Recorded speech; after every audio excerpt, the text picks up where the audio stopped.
नमस्कार, मी पंजाब डक। आज 13 जूनच्या नंतर काय होईल राज्यामध्ये? आता हे जे आजपर्यंत जे थांबलेला पाऊस आहे ते 13 जून पासून परत राज्यामध्ये पावसाला थोडी सुरुवात होणार आहे।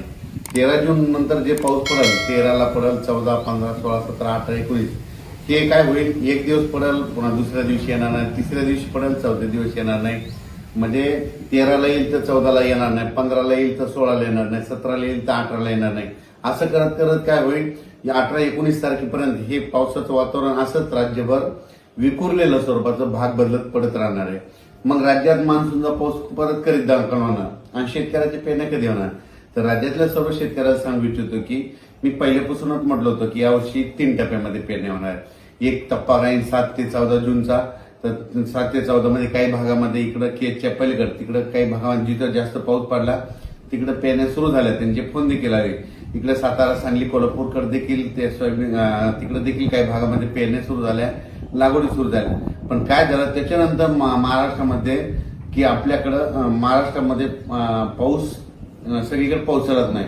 मग राज्यातल्या शेतकऱ्याला सांगू इच्छितो की 3 टप्प्यामध्ये जे दुसरा टप्पा आहे तर जूनच्या शेवटच्या आठवड्यामध्ये 20 जून ते 30 जून मध्ये, म्हणजे 20 जून पासून ते 30 जूनच्या दरम्यान राज्यात एक पाऊस येणार आहे। पण तुम्हाला सांगतो ते मान्सूनचा पाऊस काय होतोय, दरवर्षी मुंबईकडून येतो, पण यावेळेस काय होईल शॉर्टकट मार्गानं इकडून नागपूरकडून काही येईल, इकडून कर्नाटककडून येईल, असा कर्नाटक तेलंगणातून येईल आणि त्याच्यामध्ये मात्र 20 जून ते 30 जून मध्ये एक दुसरा पेरणीचा टप्पा होईल, म्हणून हे लक्षात येतं। त्याच्यानंतर परत याच्यातून जर काही शेतकरी उरले तर परत एक तिसरा टप्पा पेरणीचा राहणार आहे आणि त्याच्यामध्ये तुम्हाला सांगतो 10 जुलै ते 15 जुलै, मग त्याच्यामध्ये राहिलेल्या सायलेल्यांच्या सगळ्याच्या पेरण्या त्याच्यामध्ये होतील। पण शेतकऱ्याला माझी विनंती की जमिनीमध्ये चांगली ओल असेल तरच पेरणीचा निर्णय घ्या, नसता पेरणी करू नका। कारण की 4 बोट 6 बोट ओलीव पेरणी केली तर ती आतापर्यंत फेल जाते, हे स्वतःचा देखील अनुभव आहे। म्हणून जमिनीमध्ये ईदवर ओल गेली त्यानंतर पेरणीचा निर्णय तुम्ही स्वतःचा घ्यायचा। आणि राज्यामध्ये मात्र 20 जून पासून म्हणजे 20 पासून काय होईल, बऱ्याच भागामध्ये पावसाला सुरुवात होईल।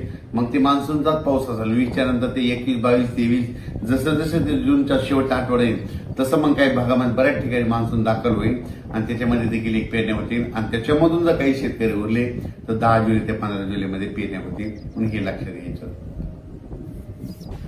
आणखीन एक तुम्हाला एक माहिती विषय सांगतो की बऱ्याच शेतकऱ्याचे फोन आले मला की ते म्हणतात यावर्षी दुष्काळ पडेल का? तुम्हाला सांगतो कालच 7 जून लागला, आणखी 2-3 दिवसच झाले की लगेच काय झालं की तुम्हाला वाटतं की दुष्काळ पडेल। तुम्हाला सांगतो आज आहे 11 जूनला, मी म्हणत असतो ना 11 जूनला दुपारी 12 वाजता आकाशामध्ये जर खळ दिसलं, सूर्याला खळ आलं तर त्यावर्षी पाऊस कमी पडतो, दुष्काळ पडतो। पण आता मी काय केलं, स्वतः बघितलं 11 जूनला दुपारी 12 वाजता कसलं खळ वगैरे पडलं नाही, म्हणून यावर्षी दुष्काळ वगैरे काही पडणार नाही। पेरण्या होणार आहेत, फक्त काय होणार आहे जूनच्या शेवटच्या आठवड्यात होणार आहे, म्हणजे 3 टप्प्यामध्ये होणार आहे। एक आता 7 ते 14 मध्ये काही भागाच्या सुरू होतील तर ते बऱ्याच ठिकाणी चालू झाल्या, पण त्याच्यानंतर जे दुसरा टप्पा होईल ते 20 जून ते 30 जून मध्ये होईल आणि त्याच्यामधून 7 जुलै ते 14 जुलैच्या दरम्यान तिसरा एक टप्पा राहील, म्हणून हे लक्षात येतं। पण राज्यातल्या सर्व शेतकऱ्यांची पेरणी होणार आहे, घाबरून जाण्याचं कारण नाही। आता बऱ्याच जणांना वाटतं की 7 जून गेला आणि पाऊस नाही आला तर काही चिंता करू नका, तुम्ही तुमची कामं करून घ्या, तुम्ही तुमच्या बियाणं व्यवस्थित राहू द्या। कारण की राज्यामध्ये काय होणार 20 तारखेच्या नंतर 20 जूनच्या नंतर जसं 21 येईल तसं पावसाला सुरुवात होईल, 22ला बऱ्याच भागात कव्हर होईल।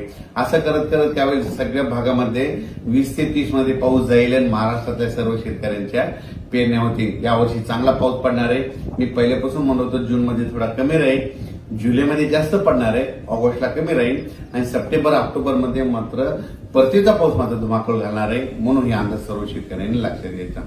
महाराष्ट्रातला जो दक्षिण भाग आहे तर त्या दक्षिण भागामधल्या म्हणजे इकडे उदगीर, आसाम, तारकळ, इकडे पूर्ण कडला काही भाग, इकडे त्याच्यानंतर केज, अंबाजोगाई त्या परिसरात, इकडे मग सांगली, सातारा त्या परिसरात बऱ्याच ठिकाणच्या पेरण्या झाल्या। पण आणखीन बऱ्याच पेरण्या जवळपास सगळ्याच शेतकऱ्याच्या राहिल्यात, उगाच थोड्याफार प्रमाणात दक्षिण महाराष्ट्राकडे पाऊस थोडा दाखल झाला आणि त्याच्यानंतर मोसमी पाऊस थांबला। त्याच्यानंतर आता काय होईल, त्या 13 तारखेपासून बऱ्याच भागामध्ये पाऊस पडेल, ते पण सगळीकडे पडणार नाही। सर्वात महत्वाचं नंतर सगळ्याला तर आशा आहे की आमच्या सगळ्या गावाला पाऊस यावा, ते पाऊस 13 पासून जे येणार आहे ते मात्र सगळीकडे पडणार नाही।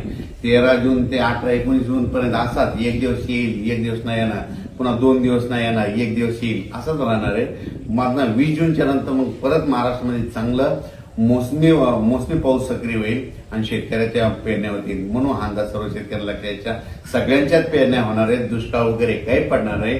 जूनच्या अखेर जवळपास महाराष्ट्रातल्या बऱ्याच जणांच्या पेरण्या लागतील. सुरुवातीपासूनच